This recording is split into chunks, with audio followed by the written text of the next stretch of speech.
বড্ড শরীর খারাপ, তার জন্য রান্নাটা আজকে আমি করবো, কারণ কাকিমা কলতলায় চান করতে গিয়ে মাথা ঘুরে পড়ে গিয়েছে। চলো দেখি, চালটা আজকে ধুতে যাবো আমি। এই চালটা আমি ধুয়ে আনি, ঠিক আছে?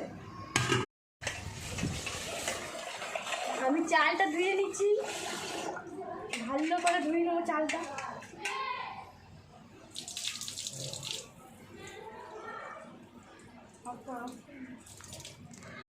আমার চাল হয়ে গেছে, এবার আমি গ্যাসটা ধরিয়ে নেবো। আমি এবার চাপিয়ে দিলাম, এবার বুঝতে বাকি। চলো পরের ভিডিও দেখা যাক। শাশুড়ি মা কি করছে, চলো আসো।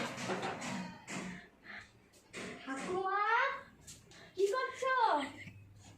কাকিমার শাশুড়ি কি হাসি, ভিডিও আনছো? এইভাবে খাইছো? কিভাবে খায়? আমি খাই, আমি বান্ধি। তাই বেশ, ঠিক আছে চলো। আমার ভাত তো গাইস এখনো ফুটেনি, তো আমি কি করবো, দেরি হবে। চলো দেখাই জেঠিমা কি রান্না করেছে। চলো জেঠিমা কি করছো? এইও কলাইয়ের ডাল করেছি, বেগুন দিয়ে, বরবটি দিয়ে, আলু দিয়ে, বড়ি দিয়ে তরকারি করেছি, আর এই উচ্ছে আলু ভাজা। এখনো ভাত হচ্ছে। ভাত হচ্ছে, জেঠিমা এখনো ভাত হচ্ছে, এখনো হয়নি আমার মতো দিকে। তাহলে চলো পরে ভিডিও দেখো। আমার ভাত পুরোপুরি হয়ে গিয়েছে গাইস। আমি যখন চান করতে গেছিলাম ভাতটা চাপিয়ে দিয়ে, এবার পুরোপুরি ভাতটা হয়ে গিয়েছে। দেখো ঝরঝরে ভাত। এবার শুধু ভাতটা নামিয়ে দেবো, তাইলেই